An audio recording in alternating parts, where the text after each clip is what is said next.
Welcome to Society for Science's Signature Symposium. I'm Seidel Fetter, Director of Alumni Relations at the Society. And I'd like to introduce Maya Ajmera, President and CEO of Society for Science and Executive Publisher of Science News. Prior to the Society, Maya founded the Global Fund for Children, which she led for 18 years. She's a member of the American Academy of Arts and Sciences, an award-winning children's book author with over 20 titles, and has held several academic appointments at Duke University and Johns Hopkins University. Welcome, Maya. Hello, everyone, and welcome to Society for Science's Signature Symposium.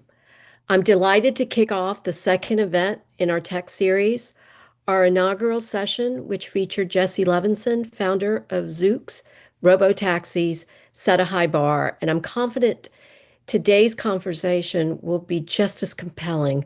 We're diving into a topic I know many of us are curious about, the cutting edge of wellness technology. I'm pleased to be joined today by John Capodilupo, a distinguished alum of the 2010 Science Talent Search and an entrepreneur and business executive with an impressive track record of building innovative technology companies. John studied astrophysics and computer science at Harvard University before co-founding Whoop, the pioneering wearable fitness technology company known for its recovery-focused approach to health monitoring. As Whoop's former CTO, he played a key role in the company's growth and business development. Today, John continues to drive the future of personalized health as the co-founder and chief product officer of Throne, a groundbreaking device designed to make digestive health and wellness measurable.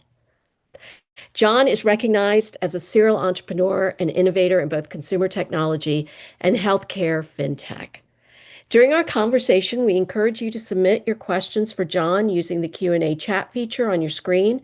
We will be collecting them throughout the conversation and addressing as many as time allows. John, welcome, and thank you so much for joining us today. You ready to get started? Yes. Thanks, Maya. Thanks for having me. Absolutely. So, you are an alum of the 2010 Science Talent Search. What impact did the competition have on your confidence and eventual career trajectory? Yeah, it's played actually a huge role. I think first, just knowing about it in high school and having encouragement and confidence to go pursue research as a high school student, which really changed the trajectory later on in my career. But that was foundational. And then I think the network, the first 40 finalists. Coming from a small town, Grand Rapids, Michigan, and then going to Harvard, I already had a network of people from the competition, and I keep meeting more and more people that are involved one way or another with the various competitions, and they all are, in the tech world in different ways, whether they're venture capitalists or founders or employees. And I think today, earlier this morning, I was on the phone with another Intel STS alumni, and so having that network is really powerful. Do you still remember your project that you did? Yes, clustering at 74 megahertz. It was an astrophysics project looking at structures in the galaxy in a particular radio survey. Wow. And that probably was what led you to start studying astrophysics at Harvard. Yeah, I was always very interested in it, even as a kid, and pursued that at Harvard for a little bit. Um, Coming from a family of academics, your father and grandfather were both professors, and I understand you were initially heading down the same path. What was the defining moment that made you pivot to the world of tech entrepreneurship? Yeah, so my dad and my grandfather, professors of anatomy and physiology. My mom's a nurse, so a lot of health sciences in the family. Blood makes me queasy, unfortunately, and so I couldn't follow that with them. But I got really interested in math and academics, and academia itself was always kind of raised as important in families growing up, and so that was kind of the default path. I saw how much my dad and grandfather loved their jobs. I loved research and science and just figuring things out. And so that seemed like the route to go down. as I was studying astrophysics, a lot of it was data analysis. And so computer programming, computer science was a big part of it. And I found myself drawn to that. And so I was going about my way. And then I met Will out of the blue, who is the CEO and co-founder of Whoop. And there, I didn't have plans to go into tech. I didn't have plans to start a company. But him and I chatted over lunch at Harvard. He was a senior when I was a sophomore, and he told me about the idea for what would become Whoop. And think back then, this is 2011, 2012. Wearable wasn't a word. Fitbit had just come out with something you put in your pocket. And so the idea of capturing biometric data on people continuously sounded like a really cool research project. And so I got excited from the science aspect of it and agreed to help him technically out over the summer. And then we hit it off. And I decided to drop out of Harvard after that, after my sophomore year, and co-found Whoop with him. So just a quick side note, how did your father and grandfather feel about this? They weren't fans at first, but I'm very grateful that I have an extremely supportive family. And while they weren't, super enthusiastic about my decision, they were supportive.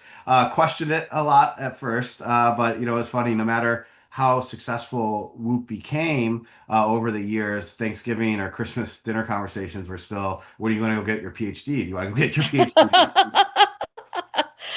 We hear that a lot from our alumni founders of companies.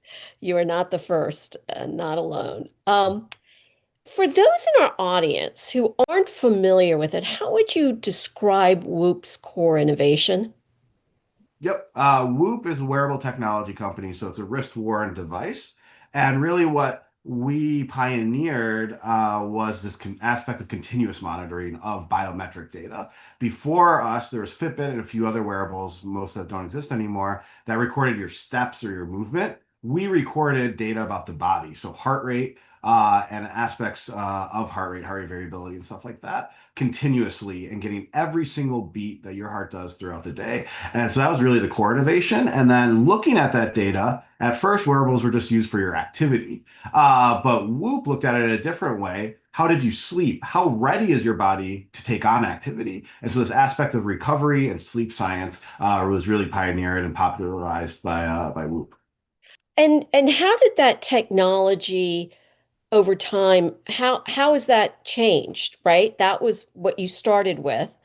Today, what does Whoop do? Does it do the same thing you did, or is there other things you're measuring? Yeah, the fascinating thing is at the core, it's still continuous heart rate data, and that's itself is just so groundbreaking. It seems mundane now, but back then, 2012, getting heart rate at all for people was interesting, but then having it continuously, and so we've continued to kind of analyze different aspects of the heart rate in different ways, heart rate variability, and we've added additional sensors. I think like skin temperature and a few other types of things like motion sensors and stuff like that. But the very core of the product is still the three main pillars that we analyze, which is strain, how much stress you put on your body physiologically, recovery, how ready you are to go again, and then sleep. And so we've got much more advanced and added sensors and added more analysis, but those three pillars are still the core to Whoop. And how does this compare to the Apple Watch, right? That Mhm. does it. So is that a competitor, or are you going deeper than the watch itself? Yeah, great question. So we were first, but no. Yes. Apple Watch is a great product, and so at the core, the heart rate sensors and stuff like that are pretty much the same. But the big difference is all Whoop does is analyze and capture physiological data. And so the Apple Watch has to spend its battery budget on things like the screen, ordering an Uber, phones. So they don't have as high fidelity of data as Whoop has. And also, Whoop now, the Whoop 5 has a 14-day battery life, and you don't have to take it off your body to charge. And so we really thought about different aspects to make Whoop easy to wear to get this continuous physiological data in the background. We wanted it to disappear and not be a watch. And so there is some competition element. And so for a basic analysis, you can get some of the stuff on Apple Watch. But a lot of Whoop users actually have both an Apple Watch and a Whoop where they can view their data maybe on the watch or on their phone. You can wear Whoop. You don't have to wear it on the wrist. You can wear it throughout the body. We have articles of clothing and stuff like that. So more almost collaborative in some ways. Yeah. And Whoop is worn on your wrist, or is it worn anywhere? Yeah, so the primary place to wear it, how we started was your wrist. But then we did research projects and realized we could wear it wherever you want in the body. And so Whoop came out with articles of clothing that you can slide the sensor in. So bra straps, underwear, even performance shorts and shirts. And so you can wear Whoop anywhere. And the idea is that it's always on. And so some activities wrestling or something like that, you don't want it on your wrist or you're going out for the night, you can wear it on a bicep or kind of tucked under clothing. Interesting. Um, so when I want to go back to when you and your founder spoke to each other, right? You're both at Harvard and he spoke to you and you have sort of you're the tech whiz in this. Was there a specific aha moment for you? We speak a lot about this aha moment. Was there an aha moment like, oh my gosh, this is worth me leaving or leaving Harvard for a while to do this? Like, there's something, right? Can you explain that a little Yeah, bit? I think for me, it was starting to dive into the exercise physiology literature, so scientific journals. That's where I turned to first for my research background, and it's pretty well developed theory and evidence for only elite athletes because they're the only ones like Olympians that would have their heart rate monitored continuously. And you saw they could perform a lot better if they listened to the metrics. And so I was excited when we first started seeing that. That was exciting. But then it was like, why stop at exercise physiology? How can this impact general health and wellness? And we started seeing that being true and impacting how people felt, predicting when they were getting sick, the COVID thing. We were able to predict with really high accuracy if you had COVID or not. And so that aha moment was really understanding that there was application beyond exercise science, but to just general health and wellness, the real power of having longitudinal data. Okay. So then let's talk about Whoop is known for its adoption by elite athletes out there. Can you share an example of how specific Whoop data helped a well-known athlete or team make a critical performance or health decision? A story or two would be very cool. Yeah, definitely. So there's quite a few. NBA was like pretty big for us at first, and there's a few players there that I know, like Matthew Dellavedova. Actually, when we were first getting started, was going to get fined $1 million because he was wearing it in the game, which we were not allowed to do because of branding rights. But they were really utilizing it to understand their recovery. And then I forget which team it was, but they changed their travel patterns because of time zone shifts and the impact on sleep. And even that 3, 4 hours when you go coast to coast disrupts your circadian rhythm and it impacts your physiology. Like players kind of felt groggy, but then they have real data to back it up. And we help them analyze how to travel, maybe go a day earlier and things like that, so that they would perform at their peak instead of having the impact of jet lag. And then another story, and this is on the health side, was with COVID-19. The PGA Tour was the first sports league to come back. Naturally, people were spread apart, and it was the first tournament. And one of the players, I forget his name, I'm sorry, felt fine, but he thought he should get tested. Everyone had to get tested. Got swabbed, negative. Then he started not to feel so good, and the Whoop data showed that he had an elevated respiratory rate. And we had just published a paper showing elevated respiratory rate during sleep was a unique signature for COVID-19. And so he had 3 days of that, wasn't feeling that good, and he was like, "Hey, PGA Tour, I should get tested again." And they said, "No, you already got tested. You're negative." The day before he was going to be set to play and meet all the other players, he did get tested, and he actually had COVID-19. And so he sat out, and in some way, we kind of prevented the spread at the first event back from the COVID-19 pause. Wow. So is Whoop used like by swimmers? I'm just curious. Oh yeah, so Michael Phelps was one of our first Really? actually, yes. Where And does we he clip it? Like on his bathing I suit? don't. I think I'm not sure. I think he was wearing on the back then. It would be on the wrist. That was the only place we Okay. had it. Now people either wear it on the wrist, and we have a specific band that's different fabric. It's not fabric. It's more of probably like urethane, and so it's better for Yeah. swimming. And we have little I don't know what bands that go over the Whoop strap for if you're swimming, and it keeps it actually pressure tight, but it keeps it aerodynamic for you. And so swimmers will wear it there. But Michael Phelps actually was wearing it usually for recovery and sleep analysis as well, and tracking his golf games and stuff like that. But yeah, so swimmers do wear it, and we have specialized tools to make it more wearable. That's so fascinating, right? How swimmers may use it versus golfers versus the NBA players versus skiers, right? People Versus the average person. Yeah. versus the average person. And are you does Whoop marketed to the average person, or is your marketplace the athletes and the high school athletes and the college And and professional? Yeah, we started with professional athletes. And that was our first market, professional and collegiate athletes. And then we moved downstream into the general consumer market.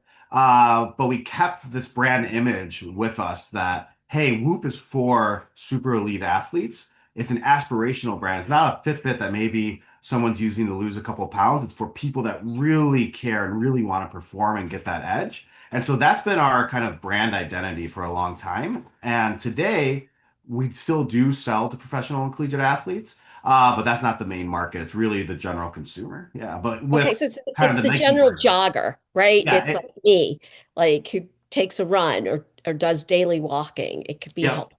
yeah. Like Okay, Nike has this really strong brand with professional athletes and performance, but it's, an everyday person. that's fabulous. Okay, so how long were you at Whoop for?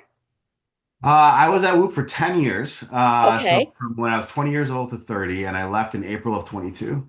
okay. And so you're a serial entrepreneur. You're now focused on a new venture, Hmm. Throne, Yes. which focuses on gut health, a highly personal and often overlooked area. What exactly is Throne, and what was the personal health journey or unique problem you experienced that compelled you to dedicate your energy to this specific challenge? Yeah, so Throne is a very exciting new company that is focused on gut health. And so we've developed a toilet sensor. Yeah, I call it a toilet wearable. So it clips onto your rim and it uses computer vision to analyze your stool and urine to give you feedback on gut health and hydration. And that's just the beginning. We have longer term ambitions to start getting into the medical territory with things like colon cancer screening and inflammatory bowel disease. And so we're a small team, 6 people. We just started about a year and a half ago. But personally, I got into this journey because unfortunately I was diagnosed with ulcerative colitis in 2014, which is a form of inflammatory bowel disease like Crohn's disease. And I had a really tough go with it. But what I was kind of amazed at was just how little understanding we have of the gut. Like I think microbiome has become really a popular topic now, but it's something like we only understand 1% of the bacteria in the gut, and it's just a huge realm of research.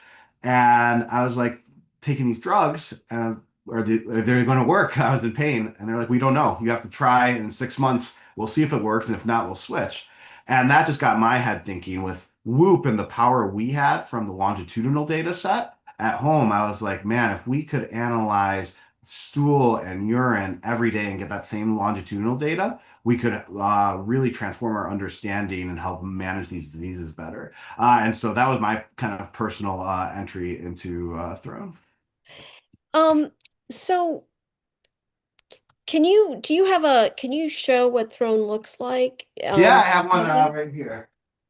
So it's a really small device, and it really is a toilet wearable. So like if my arm was the rim of the toilet bowl, you'd clip it on there, and this is the camera sensor that sits inside the toilet, and then this is on the outside. It has buttons that you can assign which user was using it. There's also a hands-free Bluetooth mode. If you have your phone with you, it automatically authenticates you.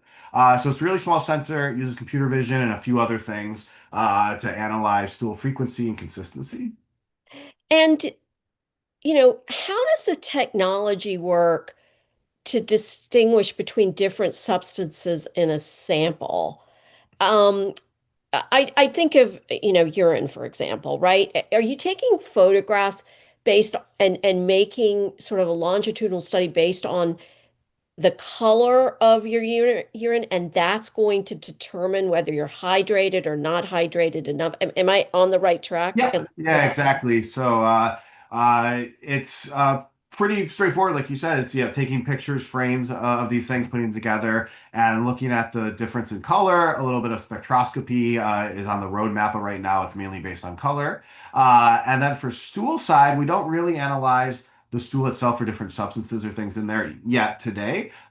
There's something called the Bristol Stool Scale. It's a 1 to 7 scale that GI doctors use to quantify the consistency of your stool. And so we automate the reporting of the Bristol stool scale for every single stool you have. And then we also are capturing all of this advanced image data. Maybe if it's like, not to get graphic, but floating or sinking, the fluffiness, how sharp are the edges, and then also color consistency. And the fascinating thing is the reason we're not doing more is there's no literature, there's no research, no one knows more. And so for the first time, we're getting these data sets and we're working with researchers at University of Chicago and a few other universities to start putting together the pieces of what can we tell about your gut health, about your diet, about any diseases you may have based on really advanced image analysis and spectroscopy of the stool. Oh, wow. So that's true. You only have the Bristol sort of Yep. seven sorts of like images or pictures of, Yeah. and now you're getting massive loads of data that's going to, and so what are the researchers doing at University of Chicago for you? Like, what are they doing with the data itself? I'm curious about that. Yeah, well, they're salivating over this because for the first time, as GI doctors, are able to get a lot of data. Usually it's like 5 stool samples or something like that in the study. Right. And now all of a sudden they can have a lot more. And so we're doing some foundational work right now to show that, things work, that patients are compliant with it and different things like that. But a few of the studies that are still in the works are not kicked off yet. That are exciting are one personal to me, inflammatory bowel disease. It's a disease that flares up and then goes into remission. And predicting if you're having a flare, no one knows now. And so can That's right, we? unless you have a tummy ache. I mean, Right. I personally have IDB and it flares up, Hmm. but it's based on a lot of different things, right? Based on what you eat, your stress level, how much water you're drinking. I mean, it's a whole lot of things, right? But you Exactly. can't pinpoint it as to what's Right. the trigger. And I think the interesting thing is like we don't treat it until you have the symptoms, until your tummy aches. My thinking is because it's an inflammatory disease, there has to be changes in the stool that we can observe because there's inflammation in the colon going on, and just we just don't have the data. And so we want to piece together what changes in the stool with this longitudinal data set happen before people flare, and then look for warning signs. And then the question is, can you do early intervention? Hey, this person's headed towards a flare. Can we cut it off? And that's for IBD, for IBS, and food triggers and stuff like that as well. I think it's really fascinating, this concept of being able to solve the problem before the person has symptoms, Yeah. because there's the biological processes are happening. Yeah. So we have a question from the audience. Hmm. How did you decide the best way to collect data with Throne would be through the camera technology that's connected to the toilet as opposed to other data collection methods? Great question. A really important question. So the guiding principle we had was we wanted to be non-invasive because patients and people, consumers, don't want to touch stool. Even people that have inflammatory bowel disease, sometimes you have to do a stool sample. I think it's something like only 1 in 3 stool samples ever get sent back. And that's for a medical disease, let alone a consumer product. The microbiome at home testing, I think it's 60% return rate. And so there was just a lot of concern that if it was a invasive method, something you have to change cartridges with, you have to futz around with and things like that, we wouldn't get the data. And so we wanted to make sure that it was easy to use and hands-free, and that would be a non-invasive approach. And the best one we have is computer vision. And we're also looking at other sensors like gas sensors and fun things like that. But the first product, computer vision and audio, are the two sensors, and you can tell a lot By with. audio? Yeah, so audio is for urinary flow rate. That's an important for prostate Oh, health with men. And so by determining how hard the urine hits the water, you can convert that energy into speed. And that's important for prostate health. Yeah. yeah, you're right. You're absolutely right. Um, can we go back to colon health, right? Yep. You have said that you want Throne to someday be a smoke detector for colon cancer, Mhm. perhaps. Can you explain that a little bit about what Yeah, that vision looks like and what you're trying to do? definitely. So colon cancer is a deadly cancer, but no one should ever die from it, is our position. If you catch it early, it has one of the highest treatable rates. But unfortunately, if you catch it late, it's extremely deadly. And the telltale sign is blood in your stool. And now, when you have like visible blood in your stool, that's usually when the tumor is very advanced because it's literally the stool is rubbing against tumors on its way out, and that's how the blood gets mixed in. And so when you start having microscopic amounts of blood in the stool, that's a warning sign. And that's when you might do a Cologuard test or get a colonoscopy to confirm it. But people at home can't see it. And so we are developing technology to analyze if the stool has microscopic amounts of blood in it. And because we're getting every single stool, there's once again this power of the longitudinal data set. It's not just a one-off thing where we have to be, 100% accurate. If we have 20 samples in a month, and we see 17 of them had microscopic amounts of blood, that's a warning sign. That person should go get a colonoscopy. They may have early stage colon cancer. And so through that mechanism, it'll be a few years and it'll be a medical product with clinical trials. But that's how we want to be the smoke detector, being like, hey, something's not right here. Maybe you should go get this checked out. And your camera technology is going to have to be extraordinary, right? To pick up, Yes. molecular levels of blood. Am I correct about that? Yeah, so it won't be like a typical camera. It's multispectral imaging, hyperspectral imaging, and so there's Ah, specialized types of cameras. So that'll be version 2 or 3. But it's still kind of a camera, visual technologies. Once again, still non-invasive, but not a true like visual camera. Yeah. so how do you, I'm just going to ask this. I know we're getting kind of gory here, but still.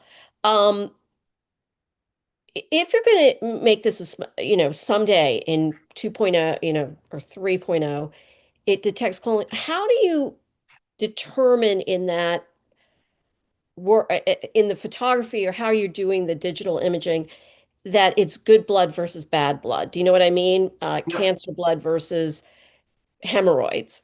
Yep. I don't know. Great question.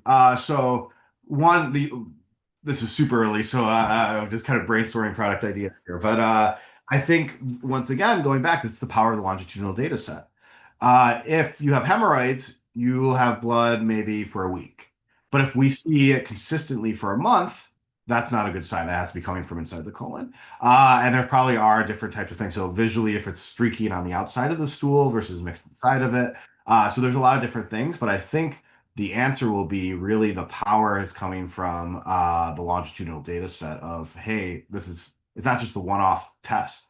And I think the other thing is blood in the stool is never good. Even hemorrhoids aren't good if it's like coming frequently. And so we're not going to diagnose. This won't be a diagnostic device, but it's going to be a flag, kind of like the Apple Watch with heart atrial fibrillation. It doesn't diagnose AFib. It says, hey, this looks a lot like AFib. You should go see a doctor. And so, in a very similar manner, we want to be that. That's why I call it a smoke detector, not a diagnostic.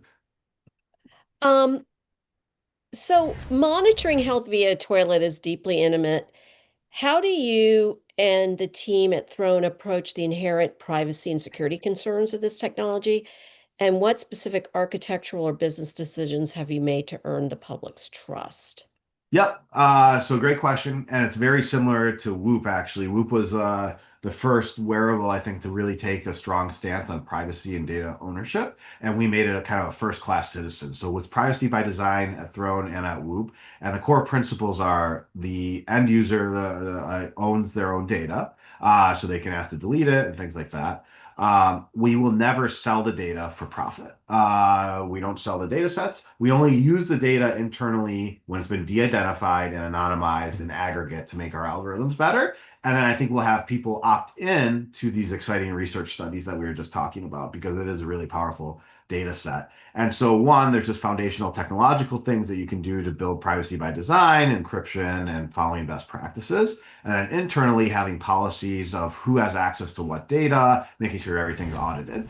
And so, these are things that we pioneered actually at Whoop and broadcasted and made it part of our message was that, hey, Whoop is cares about privacy, kind of like Apple does with all their commercials and stuff. People know Apple cares about privacy. And so Throne is tackling this head on in the same way. We're still super early, and still have to win people's trust, but that's going to be our strategy for it.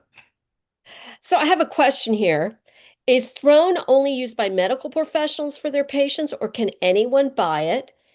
And again, is the data provided catered toward a medical professionals, or how accessible is it to the lay audience? Yep. But like, where can we find it? Like, can we use it? So throatscience.com. The product's not out yet.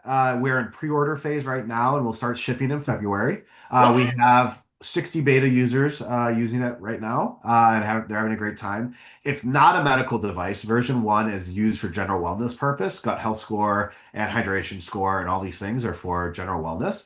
And so anybody can use it. It's a beautifully designed consumer application. It feels, like a great app, not a medical product. And I would think of it like Whoop. It's exactly like Whoop in terms of our intended audience is people that care about their wellness and their performance and want to learn more, maybe like biohackery, or maybe they have stomach issues and want to use this data to figure things out on their own. So correlating with food and things like that. Um, John, so does the information from Throne get then set to an app on your phone? Is that how it works? So you Yep, have a correct. Throne app? Yep, correct. There's an app. So it's hands-free. You put the device on your toilet, it connects to your home's Wi-Fi, and then you get all the data automatically on your phone with the analysis and stuff like that. Wow. Very exciting. Um, I just want to ask one other question. Um, we're both research nerds. We both did STS and we understand the importance of data and evidence. But let me ask you, you said before that there are a lot of researchers that are really excited by this longitudinal data. How do the researchers think that this is going to help their research in the long run? And what is sort of, in your mind, the end outcome of this? Not an end outcome, but this visionary outcome that you think, okay, Throne has been incredibly successful in Yep. what? No, great question. So, researchers are really excited because I think they're just excited to have data for the first time. Usually, one of the biggest studies with GIs, problems with GI studies, is people don't return their stool samples, or it's self-reported. And then, you have the problem with recency bias. How well are they actually reporting things? And so, actually having objective data is just, a game changer for them. And then the end state goal, I think what I get excited about is saving people's lives. If we can really become a smoke detector for colon cancer and get more people to screen and catch it earlier on, I mean, that's an incredible mission and it's exciting to work on. Absolutely. And again, another audience question. Does or will the user have the option to refuse to send data to Throne? Can we just keep it to ourselves? It has to, well, the product takes the images and then sends it to our servers for analysis. Like, so that is foundational. And then there's no local processing, I guess. The device itself Okay. doesn't process But anything. there's privacy again. The data privacy is there that Yeah. as someone wants to have the option, they can refuse to have their data be sent to Oh, it's just for research. By default, there's no research. By default, you own the data and it never leaves our servers. yeah, yeah. And then there may be Unless research you give in the future. Yeah, permission you have to to it. opt into these research studies. Yeah. Yeah, for sure. There are quite a few questions about this. Okay. Interesting. Yeah. Okay. Um, I want to change course just a little bit. For young people looking to join a mission-driven tech company, what are the top two non-technical qualities you look for when hiring technical talent at a company like Whoop or Throne? Yeah, definitely. So I think the first is like this quality of having a high degree of ownership. Usually at early stage startups, it's chaotic. There's no one like kind of really checking. There may not even be a great master plan to follow. And so when you develop a feature, let's say a software, do you own it all the way through from design and then actually implementing it, then watching it in production and there's bugs, do you go back and fix it? And so do you display this kind of obsession over ownership and making sure that you can go end to end because there isn't room for people that aren't able to kind of put something there, get it to 80% and hope someone else does the last 20% because in startup, there is no one else to take it to the last 20%. Right. And then I think another quality is curiosity that kind of borders on the borderline of obsession. And I think this is a trait that a lot of Intel STSers or Regeneron STSers have now. And it's what kept me up doing those research projects back in high school. I just wanted to know. I was so curious about how and why things work. And I think with startups, you're changing the status quo. You're developing new things, and you have to be inherently curious about the world and why things are the way they are to really drive that innovation forward. And when you're interviewing somebody to come join your team, is that what you're looking for? Are Oh those yeah, two traits? definitely those two traits. Yeah, and I As think well as the technical talent, of course. yeah, the technical, and I think these two traits, to be honest, sometimes are more important than the pure technical talent. Once again, it goes back to being just small team. Throne's only 7 people, 7 full-time employees that built a hardware device, a consumer application, things like that. And so, really, these two traits are so important. Where is Throne located physically, or are you all virtual? Yep. So Throne is in Austin, Texas. I'm the odd one out up here in Boston. Okay, got And it. for hardware, so it's a little different than a pure software company. For a hardware company, I think it's really important to have people co-located. Just shipping devices that are early and beta devices back and forth, it just becomes a logistic mess. Of course. What is the most counterintuitive piece of advice you would give to a young scientist or engineer today who's considering leaving a traditional career path to launch their own venture or to, follow a founder into a new venture? What's your advice? Yeah, I think for this, a lot of people obsess about, well, it might fail, like it's so hard. Most startups fail, like, well, I just waste my time. I'd say don't underestimate the value, even if it fails. You're going to learn a tremendous amount starting a company or being at an early stage of the company, wear a lot of different hats and see how you drive innovation. I think the best employees I've worked with were former founders, whether the companies were successful or not. Have you had any failures? Oh, You've yeah. had Whoop and you've had Throne. It seems like you're on a really good track here. So maybe you haven't, but have you? Or maybe there's been So some failures in the product development?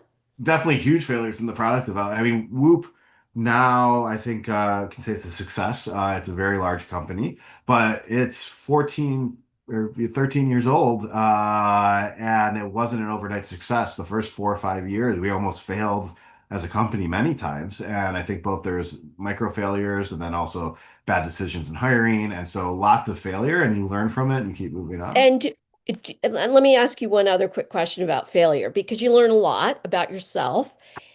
Have you taken what you've learned at Whoop and those, things that did not work, like in hiring or those, are you playing that out in a different way in now at Throne? Yeah, that's what it makes it so much fun and exciting because it's thrown So in a lot of you're ways is very similar structurally, technologically to Whoop. It's not computer vision Whoop, but it's the same idea. You have sensors and a hardware and you're gathering data and there's a software component and how you analyze it. And so everything from manufacturing hardware to who we're hiring to how we set up the architecture, I feel like I'm able to provide a lot of value just from my experience of, hey, let's not go down that path. I know how this ends. And so John, there's another question here about Throne. People do not exclusively use their home throne. How do you handle the missing data? yeah, great Or question. is the throne portable? I wish the drone is not portable, but you Yeah. can manually report data. You can take a picture with your phone if you really want to, or just log the information. But I think even just getting 70% of data still gives a ton of information about your gut health and hydration status. And so, for example, if you urinate not at home, we won't tell you how hydrated you are. But when you do come home, we can tell you how hydrated you are in that moment. And for the GI side, even capturing, let's say, I don't know, 3 of the 7 stools a week, that's a billion times more data than we had before. And so GIs are still excited about it. We're still able to tell a lot about your gut health. And so hopefully people will be 100% compliant, but we have the manual logging. But if not, the algorithms and everything still work. You said something very interesting here, which I didn't realize you could do. If you went on a trip somewhere, you could actually take a photograph from the app on your phone and send it. Yep. And so the analysis isn't as powerful because the cameras It's aren't as not as good. They're powerful. not as calibrated. But we do give you still the Bristol stool scale, but you don't get any of the advanced metrics. Got it. Got it. Okay. Um, my last question, well, maybe not my last question, but we're kind of close to the last question. Looking ahead in a decade, where do you see the most significant leaps in at-home health monitoring occurring? And what current trend is overhyped and what crucial innovation remains underappreciated by the public and investors?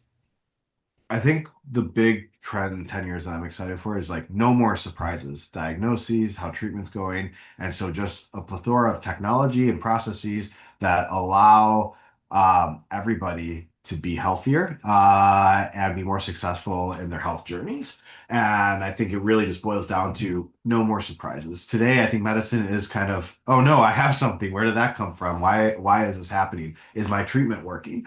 And so being able to answer those questions requires more data, so more sensors about the body, about the environment, and things like that. So that's my 10-year vision, and I'm really excited for that to be true. And I think right now there's a lot of hype with LLMs and chatbots and things like that, and there's so many of them. I think there is a place for them, and it's already provided a ton of value. I don't know how much more value than already envisioned. And so I think the AI chatbots are a little overhyped for the use case in medicine. And then I think what's underappreciated is going back this longitudinal data set idea. There's so many people now wearing tons of sensors, and maybe we'll keep adding more sensors like Throne. We're compiling tons and tons of data longitudinally. We've never had this. Like even the longest clinical studies are done over 2 to 3 years when they're following people, right? And so all of a sudden you're getting this high fidelity, higher and higher fidelity data on people 24/7 in their natural environments. I think that's so underappreciated how transformational that's going to be both in research and then into product and how people live their daily lives. And I think doing kind of like federated learning, so it's still encrypted and privacy first on top of it. My gosh, super exciting. Yeah. Well, I can't wait to read some of the papers that come out from this with your name as, a first, second, or third author, right? In published journals, because I think that outcome of data producing the research is just going to lead to more ways for us to be healthier, right? Yep. Yeah, 100%. And it goes back also to the nerdy curiosity for me of just we should know. I'm so excited to understand how the body works better. Yeah. Okay. Well, this has been so much fun, and I have so many more questions I want to ask you. But just how incredibly honored we are to have you today. I just want to extend a sincere and enthusiastic thank you to you, John, for generously sharing your expertise and vision for the future of health, technology, and entrepreneurship. Your journey is incredibly inspiring. And to all of you in the audience, thank you for being here. And for those who are going to see this later, we have thousands of people who look at these later on, but for engaging so thoughtfully, and for many of you for your excellent questions. The innovative spirit that John embodies, the drive towards scientific innovation and discovery, is the essence of the work we do at Society for Science. And if today's conversation resonated with you, I want to ask you to partner with us. This work is only possible with your financial support. Every investment we receive supports our critical STEM programs. So to learn more about our work, please visit our website, www.societyforscience.org. In just a moment, a QR code will appear on your screen. This code will take you directly to our donation page, as well as offer several other meaningful ways to get involved, whether through volunteering your time, supporting our programs, or simply staying in touch for future events. Your time, talent, and treasure truly make a difference in cultivating scientists and innovators of tomorrow. Thank you again for spending this time with us and for being a critical part of the Society for Science community. We hope to see you at our next event early in the new year, where we will feature ISEF and STS alum Stefan Block for a discussion of his newly released memoir, Homeschooled. John, thank you again for this incredibly inspiring conversation. Thanks for having me. Bye-bye, John.